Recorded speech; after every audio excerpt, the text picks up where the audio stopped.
The rain fell in sheets across the barren plains of Wyoming Territory, 1878, turning the dusty main street of Kingston into a river of mud. Caroline Prescott stood alone at the station platform, her bags soaking at her feet, the letter from her supposed husband to be clutched in her trembling hand. 3 days she'd waited, and still no sign of the cattle rancher who had promised to meet her, to give her the new life she had traveled over 1,000 miles to claim. Caroline brushed a soaked strand of chestnut hair from her face, her blue calico dress now heavy and clinging to her shivering form. The station master had long since gone home, locking the small depot behind him with an apologetic nod. "Can't wait forever, miss," he'd said. "Perhaps tomorrow." But tomorrow had come and gone, twice over now. A crack of thunder split the sky, causing Caroline to jump. Boston had never prepared her for such violent weather, such open loneliness. 22 years of city life hadn't readied her for the vast emptiness of the Wyoming Territory. She'd taken a chance, answering an advertisement in the newspaper. "Rancher seeks bride of good character and strong constitution. Will provide comfortable home and respectable life in exchange for companionship and help with household duties." The letters that followed had been brief but kind, signed by a man named Edward Thompson. Now she wondered if he'd been a fiction all along, if this had been some cruel joke at her expense. As darkness began to fall, Caroline's shoulders sagged in defeat. She would have to find lodging in town, though her meager savings would not last long. She bent to gather her bags when the sound of hoofbeats cut through the rain. A rider approached, tall in the saddle, his face obscured by a wide-brimmed hat pulled low against the downpour. He reined his horse to a stop before her, water streaming off his oilskin coat. "Miss Prescott." His voice was deep, graveled by the elements. She straightened, hope and wariness mingling in her chest. "Yes, are you Mr. Thompson?" The rider dismounted in one fluid motion, revealing himself to be broader than she'd first thought, with shoulders that strained against his coat. When he pushed back his hat, Caroline found herself looking into eyes the color of a storm-tossed sea. "No, madam. Name's Cole Rutherford." He shook his head. "I'm afraid I bring bad news. Edward Thompson passed 3 weeks back. Influenza took him quick." His eyes softened as he watched her face fall. "I'm his neighbor. Only found out about you yesterday when his mail was delivered to my place by mistake." Caroline felt her knees weaken. The rain seemed to fall harder, colder. "I see," she managed, though she didn't see it all. What was she to do now? 1,000 miles from home with nowhere to go. Cole Rutherford removed his coat in one swift motion and stepped forward, draping it over her shoulders. The sudden weight of it, the warmth, brought tears to her eyes that mingled with the rain on her cheeks.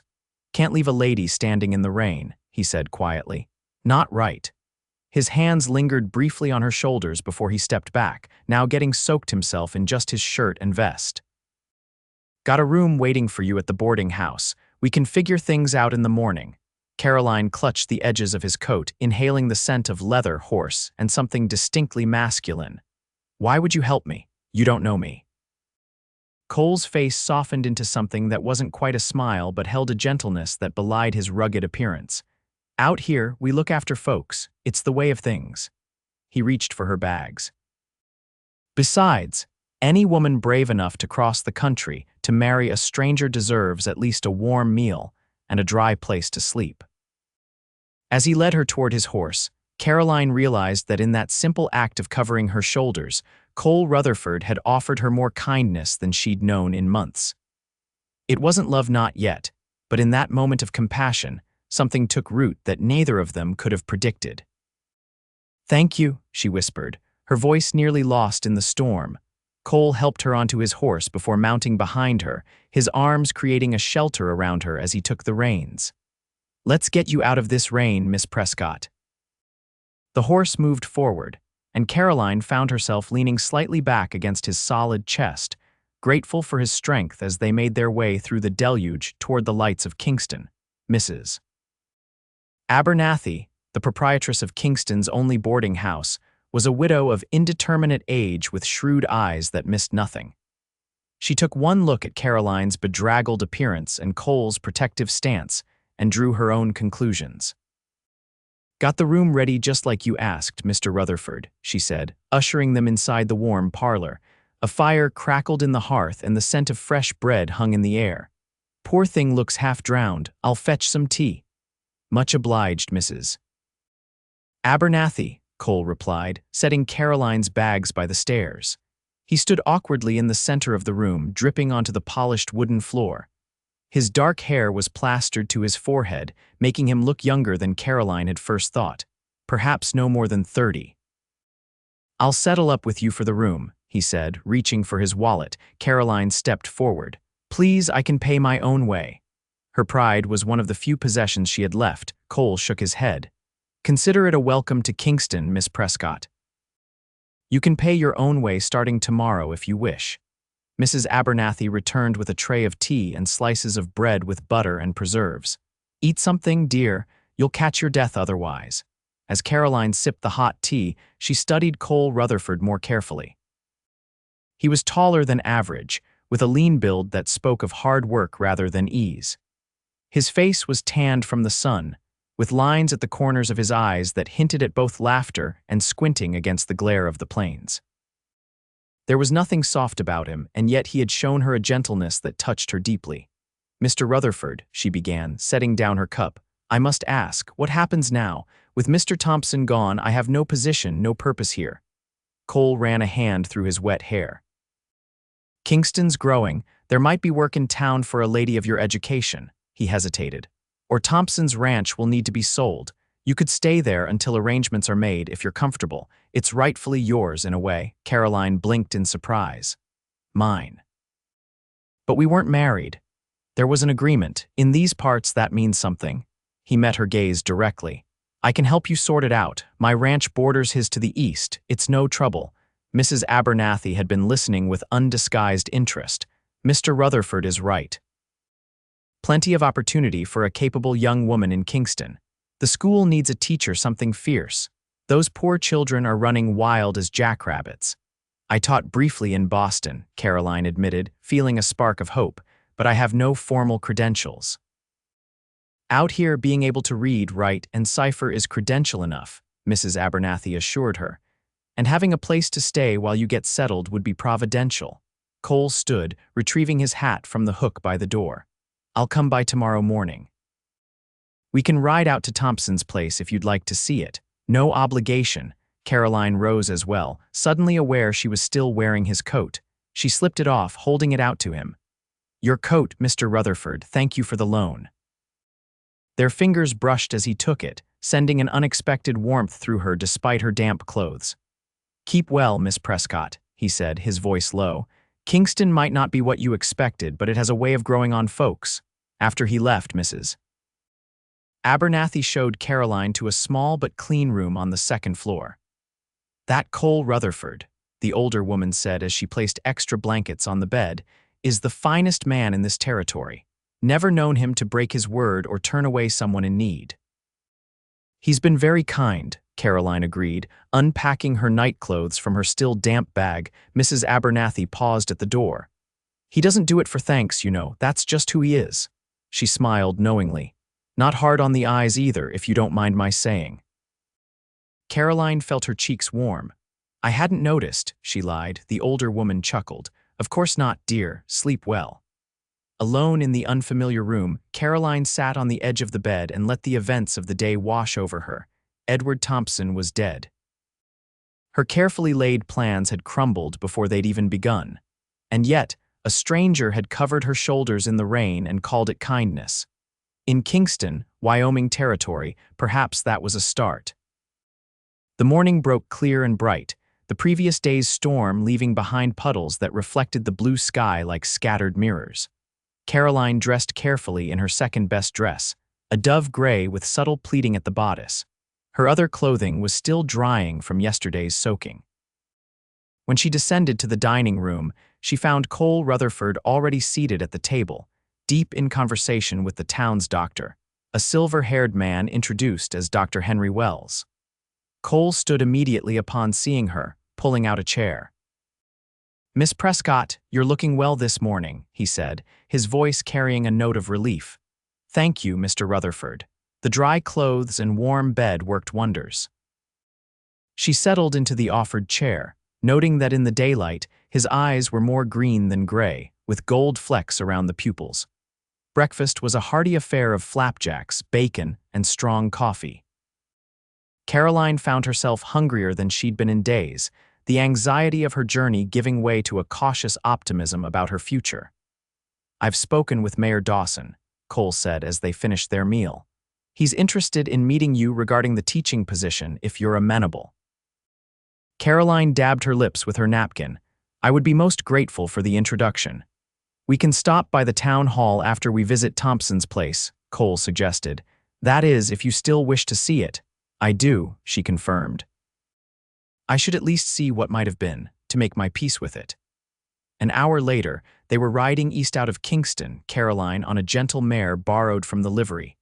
Cole rode beside her on his own stallion, a magnificent black animal with a white blaze down its face.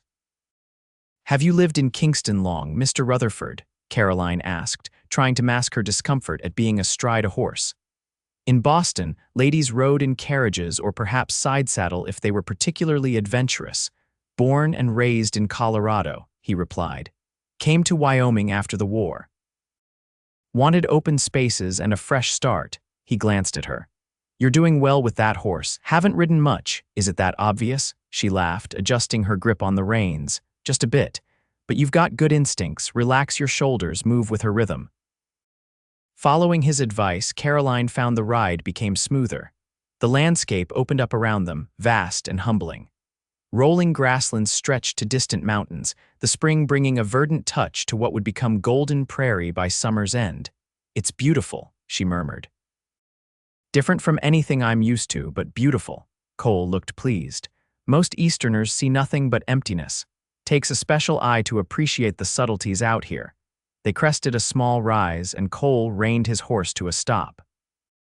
"There," he said, pointing to a cluster of buildings nestled in a shallow valley. A small creek wound its way past the structures, feeding into a modest pond. "That's Thompson's place, or what would have been yours." Caroline's breath caught. It was humble compared to the grand houses of Boston, but there was something undeniably appealing about the sturdy log house with its stone chimney and wide porch.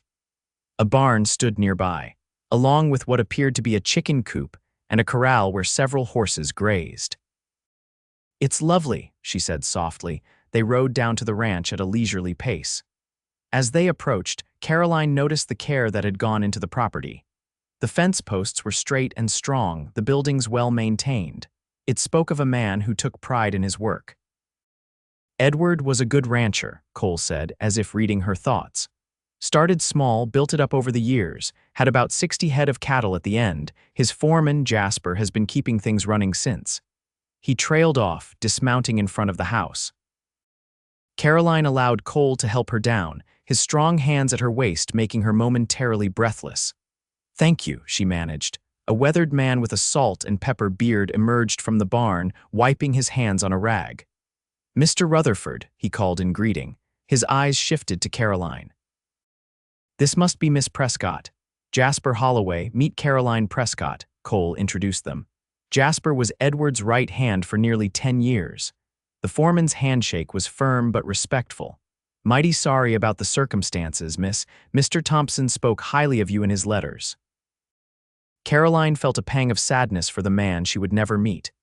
"Thank you, Mr. Holloway. I understand you've been keeping the ranch running. That's very commendable." Jasper shrugged. "Just doing what needs doing. Come on inside. Place could use a woman's touch, but it's sound." The interior of the house was simple but well built, with a large main room that served as both kitchen and living area.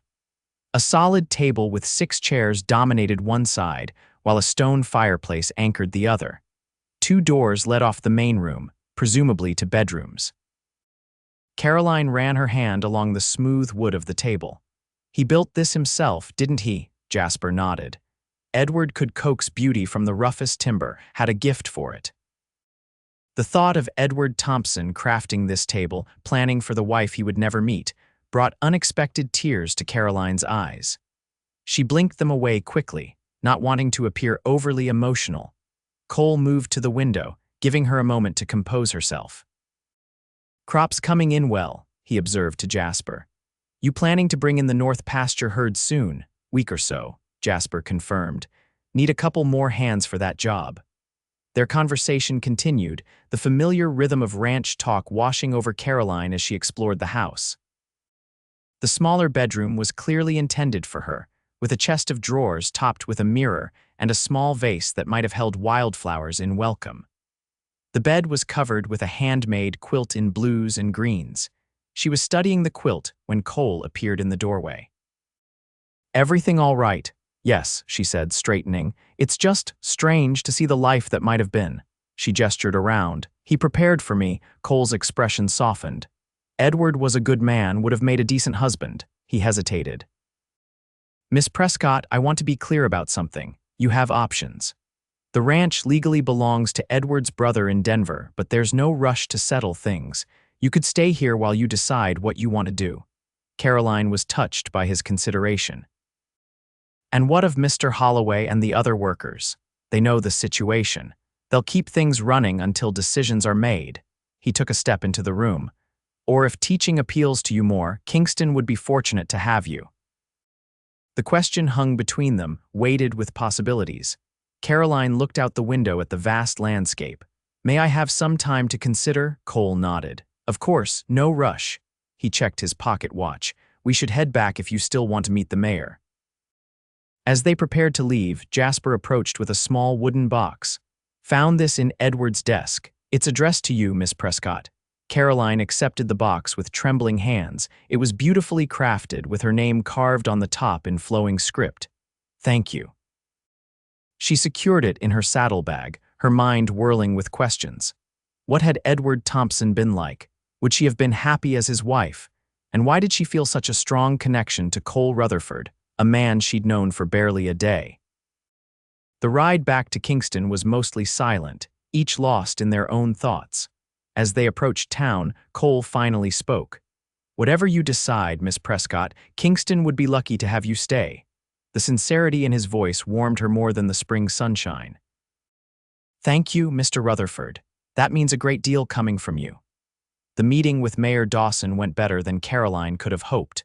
The portly, enthusiastic man was clearly desperate for a teacher and barely glanced at her references before offering her the position. School's been closed since Christmas when Miss Winters left to get married, he explained, showing Caroline the small schoolhouse at the edge of town. We've got 23 children ranging from 6 to 16 who are driving their parents to distraction without proper schooling. It's a considerable responsibility, Caroline said, surveying the dusty room with its rows of desks. But one you're more than capable of handling, Cole added from where he stood by the door. The mayor nodded vigorously. The position comes with the living quarters upstairs and a monthly salary of $40, not princely, but enough to live on comfortably in Kingston. It was less than half what she'd earned in Boston, but the cost of living was surely lower. And there was something appealing about having her own space, her own purpose. May I have until tomorrow to make my decision? Caroline asked. I'd like to consider all my options carefully. Of course, my dear, Mayor Dawson agreed readily, though I hope you'll say yes. The children need structure, and frankly, so does this town. After the mayor left, Caroline and Cole stood alone in the schoolroom. Dust motes danced in the sunlight streaming through the windows. I could see you here, Cole said quietly, bringing learning to life for those children. Caroline ran her hand along one of the desks. It would be a worthwhile endeavor, different from what I came for, but perhaps more suited to my abilities. And the ranch, his question was casual, but his eyes were intent. It's lovely, truly, but I know nothing of ranching. I would be entirely dependent on Mr. Holloway and the other workers, she sighed. I came west to start a new life, not to be a burden. Cole's lips quirked upward. I doubt you could ever be a burden, Miss Prescott. The compliment, simple as it was, brought color to her cheeks. You're kind to say so, Mr. Rutherford. They walked back to the boarding house together, the afternoon sun warming the air. Kingston was coming alive around them, the main street busy with wagons and riders. Several people called greetings to Cole, eyeing Caroline with undisguised curiosity. Word travels fast in small towns, Cole explained, tipping his hat to the blacksmith.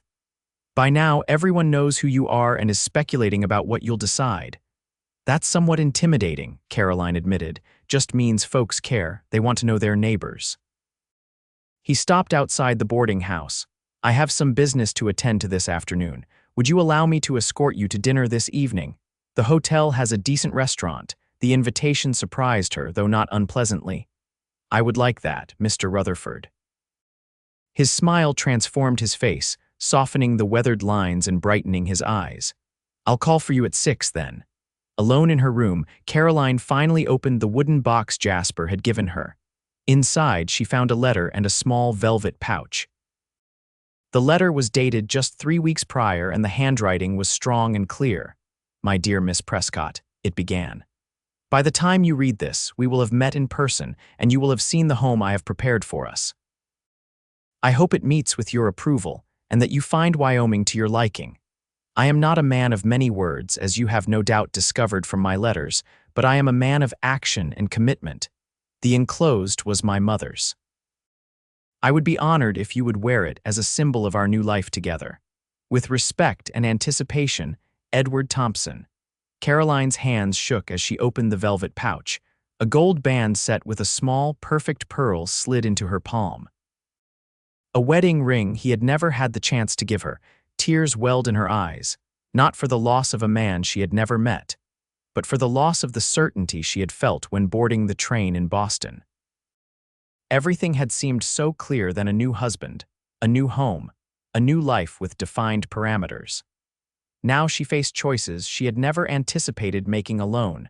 She was still contemplating these choices when Mrs. Abernathy knocked at her door to announce Cole's arrival. Caroline tucked the ring and letter back into the box and smoothed her dress, a deep blue that brought out the color of her eyes. Cole waited in the parlor, looking somewhat transformed. He had exchanged his work clothes for a clean shirt, vest, and jacket. His hair was combed back, still damp from washing, and he held a small bouquet of wildflowers. Miss Prescott, he said, a hint of awe in his voice as she descended the stairs. You look lovely. As do you, Mr. Rutherford, she replied, accepting the flowers. These are beautiful, thank you. Mrs. Abernathy appeared with a vase. I'll put these in water for you, dear. You two go on and enjoy your evening. The hotel restaurant was the finest establishment Kingston had to offer, which wasn't saying much by Boston standards, but the food was plentiful and well prepared. The dining room held a dozen tables, several of which were occupied by townspeople who watched with interest as Cole seated Caroline. Ignore the stares, he advised quietly. It's not often they see me in the company of a beautiful woman. The compliment brought heat to her cheeks. Surely that can't be true. A man like you must have many admirers. Cole's smile held a touch of self-deprecation. A widower who spends most of his time with cattle isn't generally considered a prize. You're a widower. The revelation surprised her. Somehow she had assumed he was a bachelor. His expression sobered.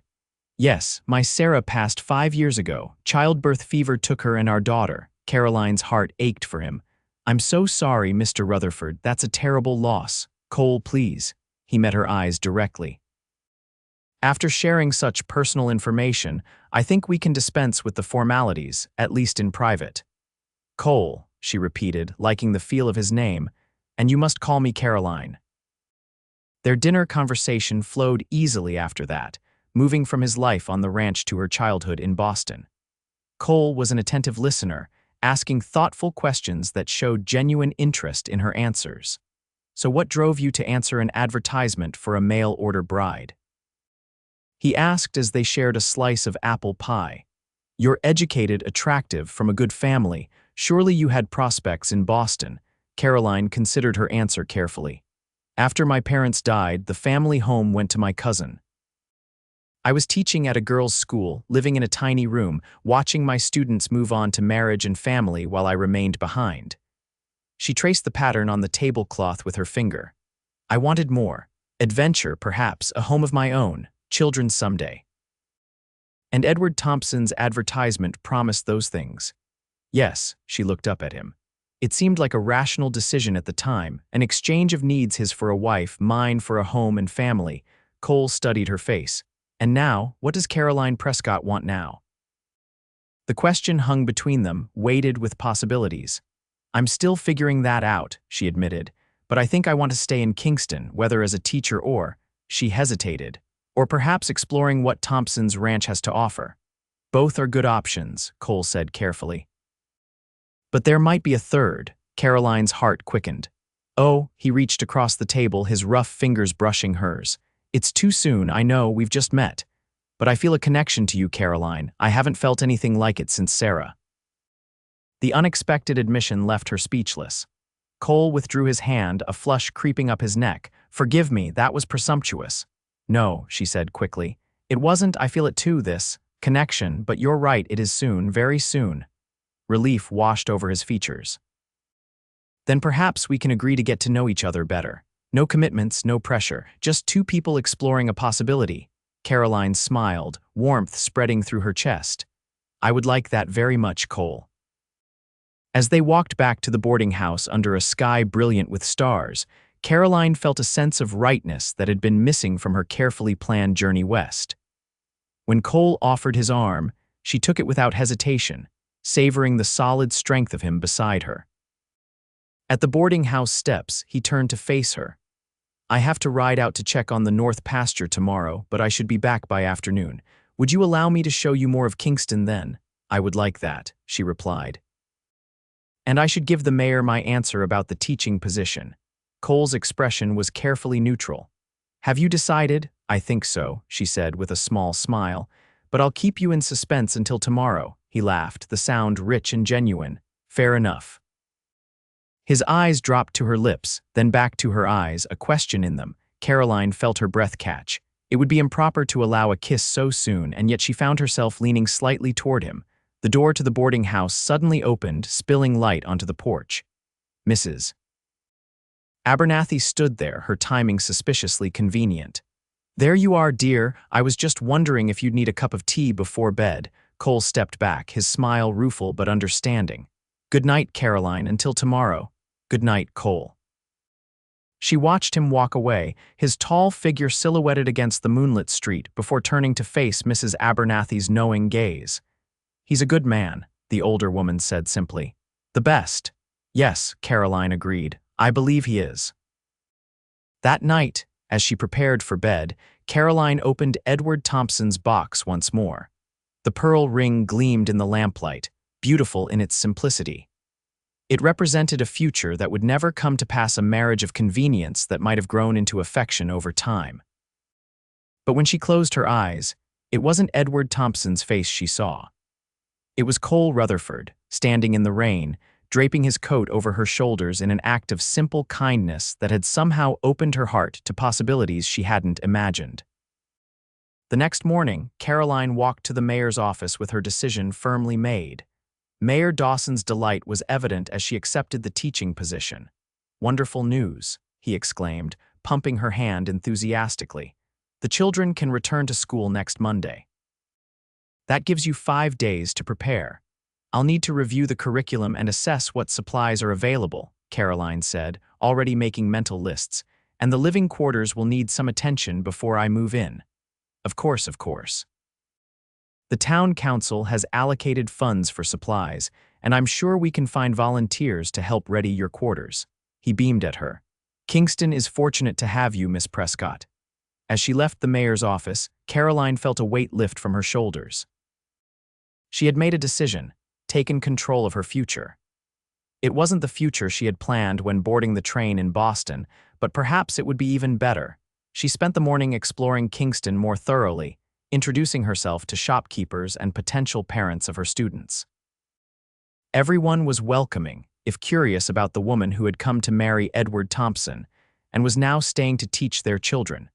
At the general store, the proprietor, a jovial man named Samuel Jenkins, insisted on showing her the school supplies he had in stock.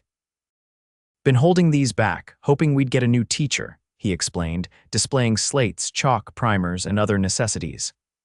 "My youngest, Abigail, is 7, smart as a whip but getting into mischief without proper schooling to occupy her mind. I'll look forward to having her in my class," Caroline assured him. By midday, she had met nearly half the town and received numerous invitations to supper, church socials, and quilting circles. The welcome was overwhelming but heartening. Kingston might be small, but it had a strong sense of community. She was returning to the boarding house for lunch when she heard hoofbeats approaching rapidly. Looking up, she saw Cole riding toward her, his expression tight with concern. He dismounted before his horse had fully stopped, striding toward her with purpose. "Cole, what is it? Has something happened?" He reached her in 3 long strides, his hands coming to rest on her shoulders as his eyes searched her face. "You're all right," he said, relief evident in his voice. Caroline was bewildered. "Of course I'm all right. Why wouldn't I be?" Cole released her, running a hand through his hair. "There's trouble at the Thompson ranch. Jasper sent a rider. Someone broke into the house last night, ransacked Edward's study. When Jasper confronted them, there was gunfire. He's injured, not critically, but the men got away." Alarm coursed through her. "How terrible. Is Mr. Holloway being cared for?" "The ranch doctor is with him, but I'm concerned about you." His eyes were intense. "The men were asking about Edward's bride, about you." A cold fear settled in Caroline's stomach. "Me? But why? I have nothing of value." Cole glanced around, aware they were standing in the middle of the street. "Let's get you back to the boarding house. We can talk there." Once they were seated in the parlor, Cole explained further. Edward Thompson wasn't just a rancher. He was also the unofficial banker for many of the smaller operations around here. People trusted him. He kept records of loans and deposits in his study. "You think these men were looking for money?" Cole nodded. "Or records of debts they could destroy?" Jasper said they seemed frustrated, like they couldn't find what they were looking for. He leaned forward. "Did Edward send you anything? Letters, documents, anything unusual?" Caroline thought immediately of the wooden box. Just a personal letter and a ring that had belonged to his mother. "Nothing else, no business papers or records," she shook her head. "Nothing like that." Cole seemed to relax slightly. "Good. Still, I don't like that they were asking about you. Until we know what they're after and who they are, you should be careful. Do you think they might come to Kingston?" "To find me, it's possible." His expression was grim. "I've already spoken to Sheriff Blackwell. He'll keep an eye out and I'll stay close." He reached for her hand. "I won't let anything happen to you, Caroline." The promise in his words, the strength in his grip, gave her courage. "I trust you, Cole." They sat in silence for a moment, his thumb absently stroking the back of her hand. "Did you speak to the mayor?" he finally asked. "Yes, I accepted the teaching position." She smiled tentatively. "It feels right." Cole's answering smile was warm. "I'm glad." "You'll make a fine teacher." He hesitated. "About the ranch, I've been thinking about that too," Caroline interrupted. "I have no claim to it, really. It should go to Edward's brother, as you said, but I would like to visit occasionally, if I may, to see how things are progressing." "Of course." "I'll ride with you whenever you wish." His expression softened. "And perhaps you might find time to visit my ranch as well. It's not as established as Thompson's, but I'm proud of what I've built." The invitation sent a pleasant warmth through her. "I would like that very much." Their conversation was interrupted by the arrival of Sheriff Blackwell, a tall, weathered man with a star pinned to his vest and a Colt revolver at his hip. His expression was serious as Cole introduced them. "Miss Prescott, I understand you may be in some danger," the sheriff said without preamble. "Can you think of any reason why someone might be looking for you specifically?" Caroline shook her head. "No, Sheriff. I only arrived in Kingston 2 days ago. I know almost no one here." "She has nothing of value," Cole added. "No documents or valuables from Thompson." The sheriff looked skeptical. "These men seemed mighty interested in finding Edward's bride. Must be a reason." A thought occurred to Caroline. "Perhaps they don't know what I look like. They may not realize I've already arrived." "That's possible," Cole agreed. "Few people knew when you were expected." Sheriff Blackwell nodded slowly. "Could work in our favor. Keep a low profile for a few days, Miss Prescott. I'll increase patrols and send word to neighboring towns to watch for strangers asking questions." He turned to Cole. "Rutherford, I'd appreciate it if you'd keep an eye on her when she's not at the boarding house." "Already planned to," Cole replied. After the sheriff left, Caroline felt a mixture of fear and frustration. "I can't believe this is happening. I came to Kingston for a fresh start, not to be caught up in some criminal plot." Cole's expression was sympathetic. "Welcome to the West, where nothing ever goes quite as planned."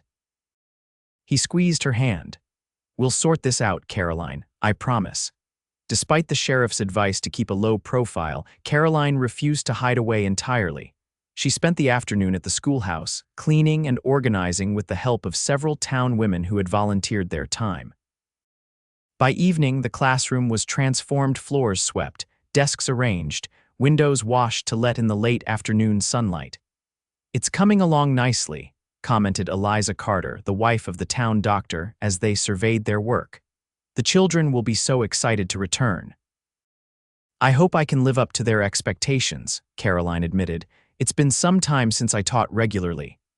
Eliza patted her arm. "You'll do wonderfully. And don't worry about those troublemakers Sheriff Blackwell mentioned.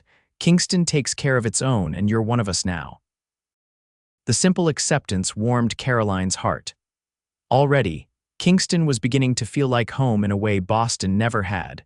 Cole arrived to escort her back to the boarding house as the sun was setting, his presence both reassuring and thrilling. As they walked, he updated her on the situation at the Thompson Ranch. "Jasper's doing better. The bullet just grazed his arm," he frowned. "But he's certain the men will be back. They seem determined." "What could they possibly think I have?" Caroline wondered aloud.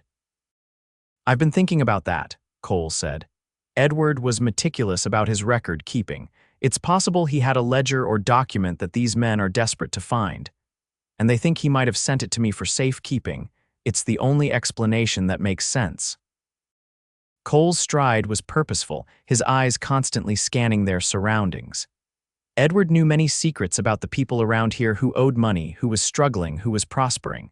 Information like that can be valuable or dangerous. Caroline shivered despite the mild evening. "I wish I could help, but he sent me nothing but personal correspondence."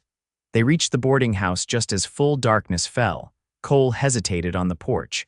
"Would you join me for supper again tomorrow? I know you should keep a low profile, but Mrs.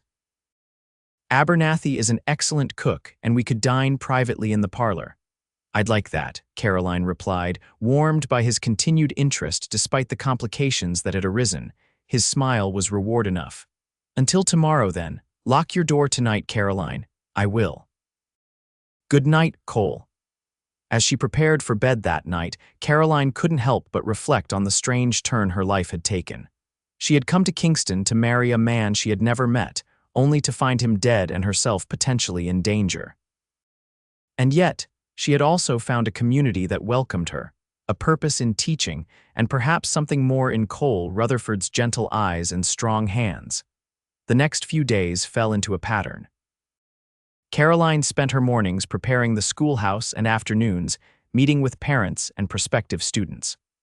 Cole was a constant presence, either accompanying her himself or arranging for trusted friends to stay nearby when he had ranch business to attend to. By Friday, the schoolhouse was ready, complete with new primers, slates for each student, and a small library of books donated by townspeople.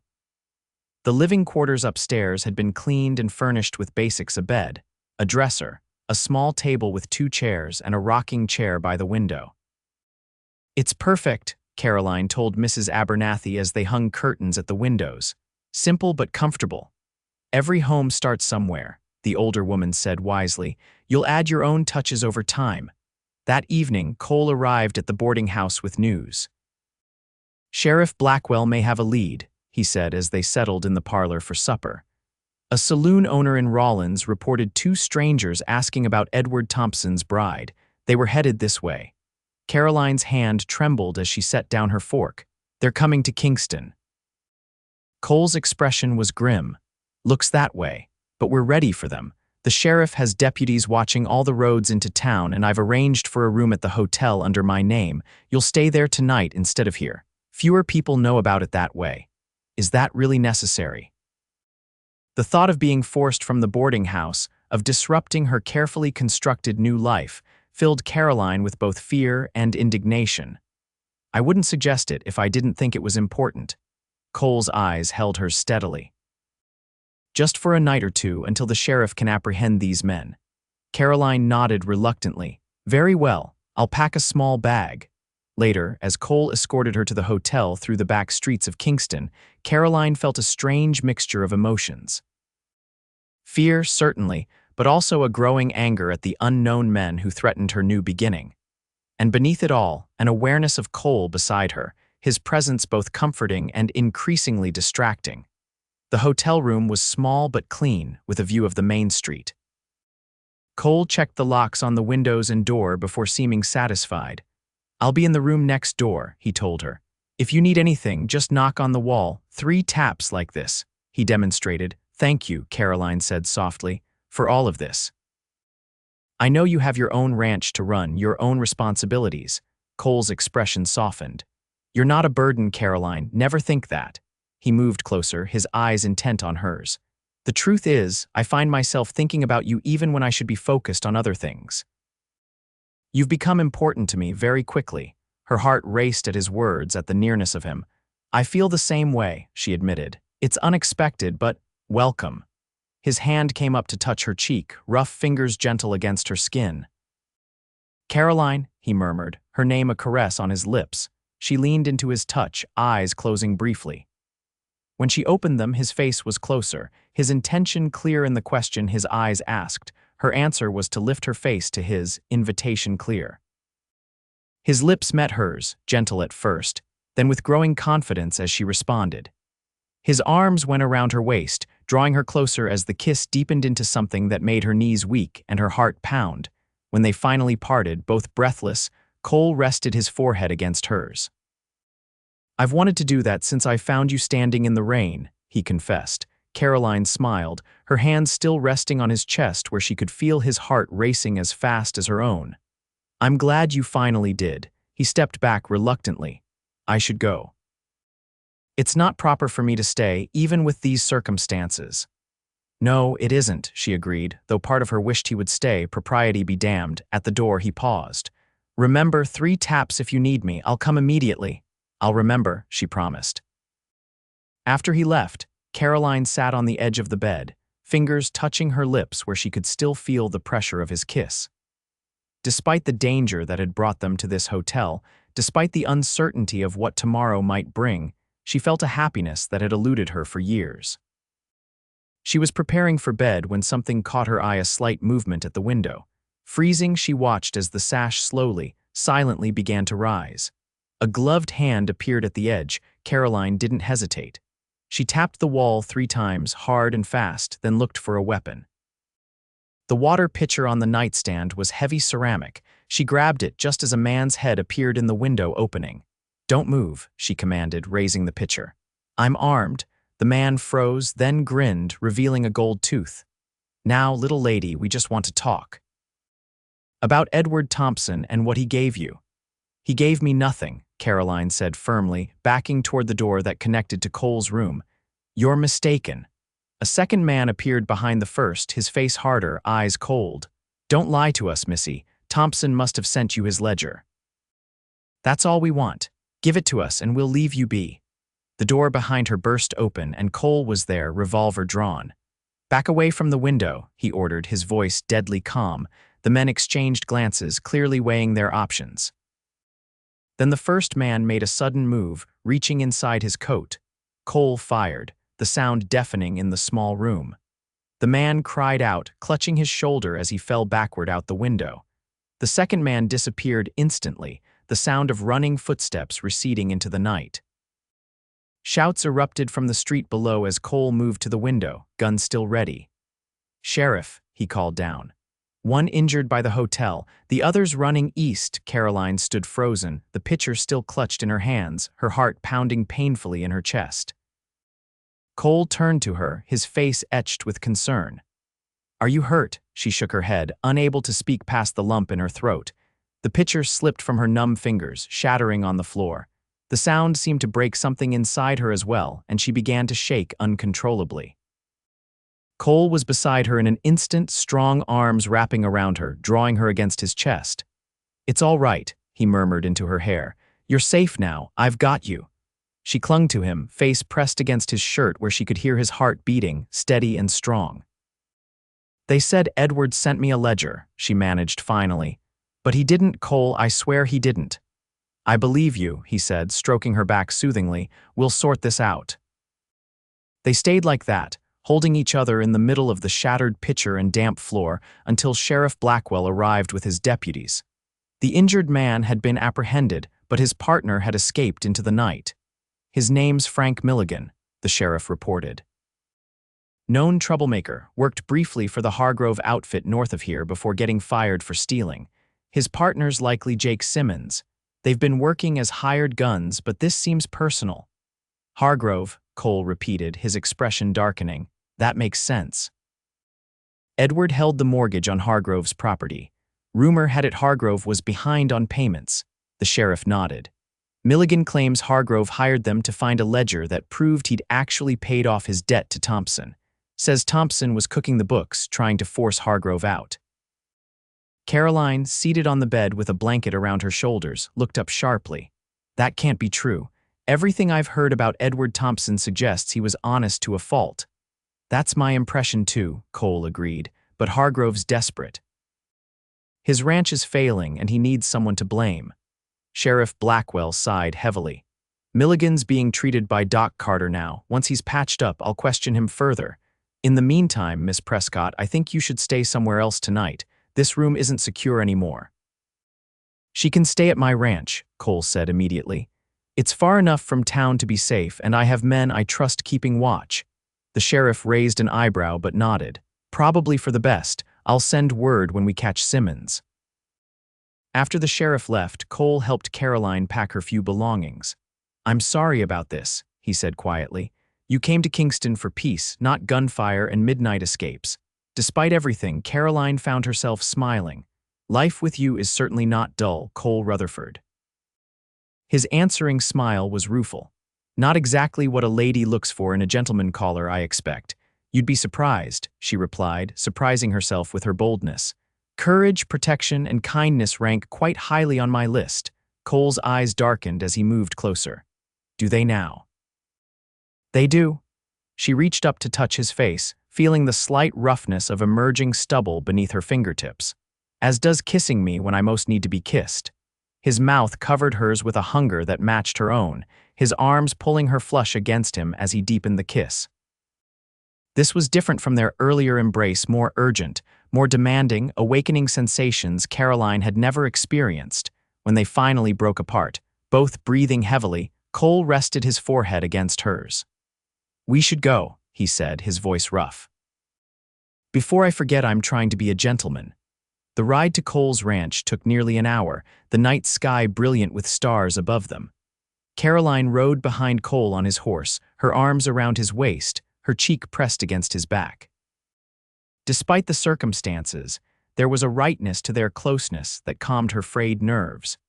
The ranch house appeared as they crested a small rise, lamplight glowing in the windows. It was larger than Edward Thompson's place, with a sprawling main house and several outbuildings arranged in a neat semicircle. A bunkhouse stood off to one side, where Cole's ranch hands lived. "It's beautiful," Caroline murmured as they approached. Cole's voice held pride as he replied, "Built most of it myself, with help from my men. Took 7 years to get it how I wanted it." Inside, the house was warm and welcoming, with sturdy furniture and colorful rugs covering the plank floors. A large fireplace dominated the main room, with a rocking chair placed invitingly before it. "That was Sarah's chair," Cole said softly, following Caroline's gaze. "I haven't had the heart to move it." Caroline touched his arm gently. "She must have been remarkable." She was. His smile was sad but untinged with bitterness. "She would have liked you, I think. She had no patience for pretense either." The simple comment warmed her more than the fire. Cole showed her to a guest room, clean and comfortable with a window overlooking the eastern pasture. "My room is across the hall if you need anything," he told her. "And Mrs. Flores, my housekeeper, lives in the small cabin out back. She'll be here in the morning to make breakfast. Thank you, Cole, for everything." He lingered in the doorway, his eyes soft as they studied her face. "Get some rest, Caroline. You're safe here." Despite her exhaustion, sleep eluded Caroline. The events of the day played through her mind on endless repeat: the men at the window, Cole's quick action, the shattering pitcher, their heated kisses afterward. Everything had happened so quickly, her carefully ordered new life turned upside down in a matter of days. And yet, As she finally drifted toward sleep, it wasn't fear that filled her heart, but a strange, buoyant hope. Whatever happened next, she wouldn't face it alone. Morning brought the delicious scents of coffee and bacon. Caroline dressed quickly in the clothes Mrs. Abernathy had packed for her and found Cole in the kitchen with a small, round woman who was admonishing him in rapid Spanish. "Mrs. Flores, this is Miss Prescott," Cole introduced them. "Caroline, Mrs. Flores has been keeping me fed and the house in order for 5 years now." The housekeeper's stern expression softened as she assessed Caroline. "Mucho gusto, señorita. You are too thin. Sit, eat." Breakfast was a hearty affair of eggs, bacon, biscuits, and strong coffee. Caroline hadn't realized how hungry she was until the food was before her. Cole watched with approval as she cleaned her plate. "Sheriff Blackwell sent word," he said as they lingered over coffee. "They caught Simmons trying to leave town. He confirmed Hargrove hired them to find a ledger they believe proves he paid his debt to Edward." "But why would they think I have it?" Caroline asked. Cole frowned thoughtfully. "Edward must have mentioned you in his correspondence with Hargrove. Perhaps he indicated he was sending important papers to Boston for safekeeping. But he didn't send me anything like that," Caroline insisted. "Just personal letters and later the ring." Something in her words made Cole sit straighter. "The ring, may I see it?" Puzzled, Caroline retrieved the wooden box from her bag.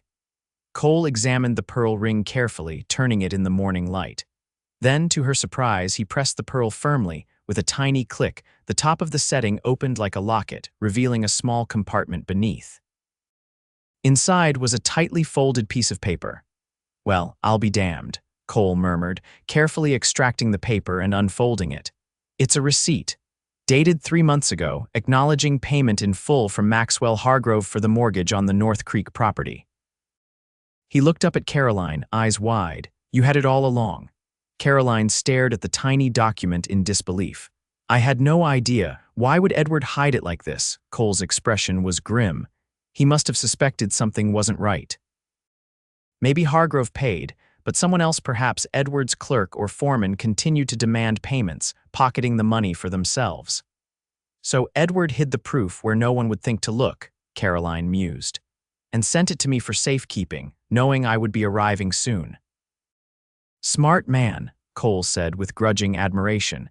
"He must have planned to sort it out when you arrived, but then—" "He fell ill," Caroline finished softly, "and the ring came to me after his death with no explanation of its true importance." Cole carefully refolded the receipt and returned it to the ring's hidden compartment. "We need to get this to Sheriff Blackwell. It clears Hargrove's name and might help identify who was really behind the fraud." They rode to town immediately, the receipt securely in Cole's pocket. Sheriff Blackwell listened to their story with growing interest, examining the hidden compartment in the ring with appreciation for Edward Thompson's ingenuity. "This changes things," he said finally. "Milligan and Simmons were just hired guns. The real culprit is whoever was demanding payments from Hargrove after his debt was settled." He looked at Cole. "Any ideas?" Cole frowned. "Edward's clerk, James Wilson, handled most of the financial transactions. But he left town right after Edward died, said he was going to Denver to work for a bank. Or to disappear with his ill-gotten gains," the sheriff suggested. "I'll send telegrams, see if we can locate him." He nodded to Caroline. "Thank you, Miss Prescott. You've helped solve a mystery that's been troubling this county for months, even if you didn't know you were carrying the key." As they left the sheriff's office, Caroline felt a weight lift from her shoulders. "So it's over. I'm no longer in danger," Cole smiled down at her. "It appears so. Milligan and Simmons were after the receipt, not you personally. With them in jail and the truth about Hargrove's debt revealed, there's no reason for anyone to trouble you further." The relief was sweet, but tinged with an unexpected melancholy. "I suppose that means I can return to the boarding house, and you can get back to your ranch." Cole stopped walking, turning to face her fully. "Is that what you want?" Caroline looked up at him, studying the lines of his face, the warmth in his eyes that had become so dear to her in such a short time. "No," she admitted softly, "it isn't." His expression softened as he took her hands in his. "What do you want, Caroline Prescott?" The question hung between them, freighted with possibility. Caroline took a breath, finding courage she hadn't known she possessed. I want to teach the children of Kingston. I want to build a life here. She squeezed his hands. And I want to see where this connection between us leads, Cole Rutherford. His smile was like the sunrise, warming her from the inside out. I want those things too, very much. He glanced around, aware they were standing in the middle of the street where curious eyes watched their every move. But perhaps we should continue this conversation somewhere more private. They ended up at the schoolhouse, which was empty and quiet on the Saturday morning. Sunlight streamed through the freshly washed windows, highlighting the neat rows of desks and the blackboard where Caroline would soon be teaching Kingston's children.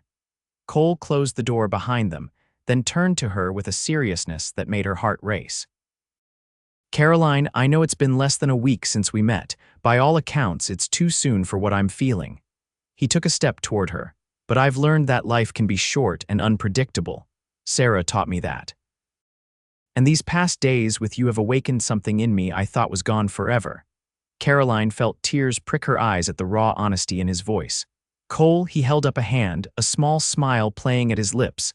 Let me finish, or I may lose my nerve. He took another step closer. I'm not proposing marriage, not yet. That would be too soon, even for an impulsive cowboy like me. Relief and disappointment warred briefly in Caroline's chest. Then what are you proposing? Courtship, he said simply. Proper old-fashioned courtship. I want to take you to supper and church socials. I want to bring you wildflowers and listen to you talk about your day teaching. I want to show you my ranch in all its seasons and introduce you to every calf born this spring. His eyes held her steadily. I want to do this right, Caroline, because I believe what's growing between us could be something rare and precious. Tears spilled over onto Caroline's cheeks as joy bubbled up inside her. Yes, she whispered. Yes to all of it. Cole closed the distance between them, his hands coming up to cradle her face as he kissed her with a tenderness that made her heart ache. When they parted, both were smiling. So, Miss Prescott, he said, his voice husky, may I escort you to the town's social next Saturday evening? Caroline laughed, happiness making her feel light enough to float. You may indeed, Mr. Rutherford, and perhaps to supper this evening as well. It would be my very great pleasure, he replied, offering her his arm with a gallantry that made her smile widen. As they stepped out into the sunshine, Caroline reflected on the strange, wonderful path that had led her to this moment. She had come to Kingston seeking a husband she had never met, only to find herself caught up in mystery and danger. And through it all, there had been Cole Rutherford, covering her shoulders in the rain and calling it kindness. It wasn't love yet, not quite, but it was growing into something true and strong, nurtured by shared experiences and mutual respect.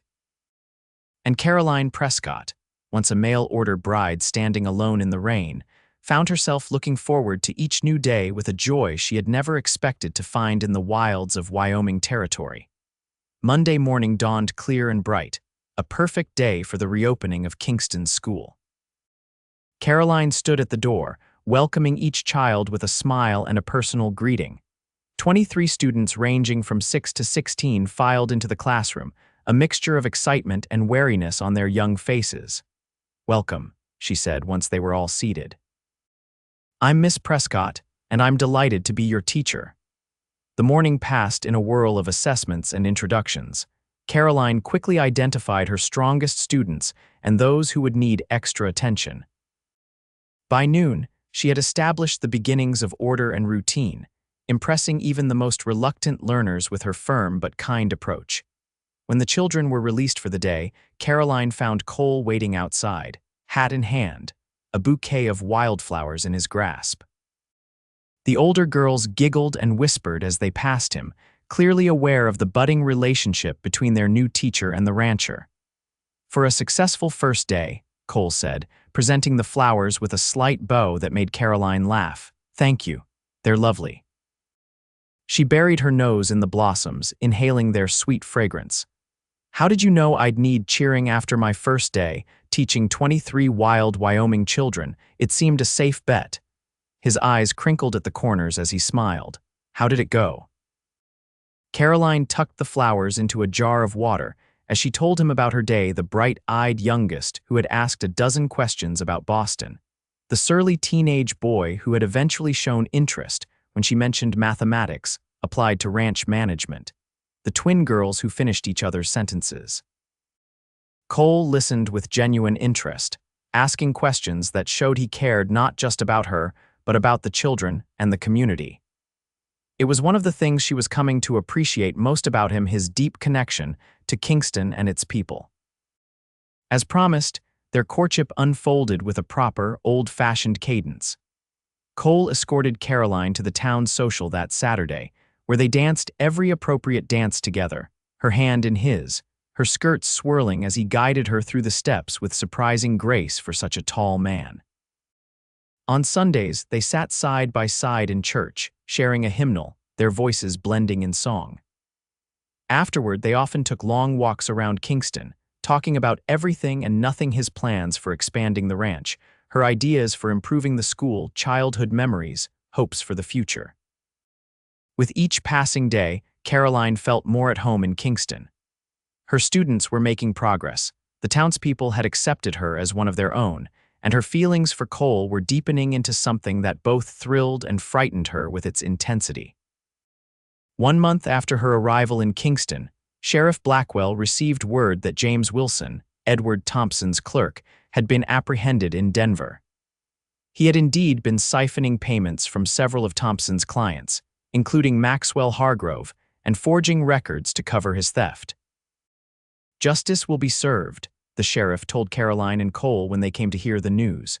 "And Hargrove's getting his ranch back free and clear, thanks to that receipt you found." "Edward Thompson was an honorable man after all," Caroline said softly. Cole squeezed her hand. "Yes, he was. And he would be pleased to know you found happiness here, even if it wasn't the way either of you planned." As spring ripened into summer, Caroline moved from the boarding house to the living quarters above the schoolhouse. The space was small but adequate, and she took pleasure in making it her own, adding touches that transformed it from simply a place to sleep into a true home. Cole visited often, sometimes bringing small gifts: a book he thought she might enjoy, a jar of honey from his hives, a handcrafted shelf for her growing collection of teaching materials. They would sit on her small porch in the evening, watching the sunset paint the Wyoming sky in shades of gold and crimson, talking of their days or sometimes simply sitting in comfortable silence. It was on such an evening in late July, the air still warm from the day's heat, that Cole finally spoke the words Caroline had been waiting to hear. "I love you, Caroline," he said simply, his voice low and sure. "I think I have since I found you standing in the rain. You've brought light back into my life in a way I never thought possible." Caroline's heart soared at his declaration. "I love you too, Cole, so much." She leaned into him as his arm wrapped around her shoulders. "It's strange to think I came here to marry a man I'd never met, only to fall in love with his neighbor." Cole chuckled, pressing a kiss to her temple. "Life has a way of surprising us, but I'm grateful for whatever twist of fate brought you to Kingston, and to me." They sat together as darkness fell, the first stars appearing in the velvet sky above them. Caroline had never felt such contentment, such rightness, as she did in Cole's embrace. What had begun with kindness in the rain had blossomed into a love deeper and truer than anything she had dared to hope for. August brought the county fair to Kingston, a 3-day celebration that drew people from all the surrounding ranches and settlements. The main street was transformed with bunting and banners. Stalls selling everything from homemade preserves to handcrafted furniture lined the thoroughfare, and competitions of all sorts were held in the fields beyond the town limits. Cole's ranch entered several events: horse racing, cattle roping, and produce judging. Caroline watched with pride as he demonstrated his skill on horseback, winning the barrel racing competition with a time that drew cheers from the crowd. "My champion," she teased when he joined her afterward, his face flushed with exertion and pleasure. "Only trying to impress my lady," he replied, bowing gallantly. That evening, they joined the community for the fair's culminating event, a grand dance under the stars. Lanterns hung from poles erected around a wooden platform, casting a golden glow over the festivities. A four-piece band played lively tunes as couples swirled across the makeshift dance floor. "May I have this dance, Miss Prescott?" Cole asked formally, extending his hand. Caroline curtsied, playing along. "You may indeed, Mr. Rutherford." They moved together with the easy synchronicity they had developed over the past months, Cole's hand warm at her waist, her skirts brushing his legs as they turned. The music slowed and he drew her closer, their faces inches apart. "Have I told you today how beautiful you are?" he murmured, his eyes reflecting the lantern light. "Not in the last hour," she replied with a smile. "A serious oversight on your part." His laughter rumbled in his chest. "Then let me correct it immediately. You are the most beautiful woman in Wyoming Territory, Caroline Prescott, and the smartest, and the kindest." Her heart swelled with happiness. "Flattery will get you everywhere, sir. I'm counting on it."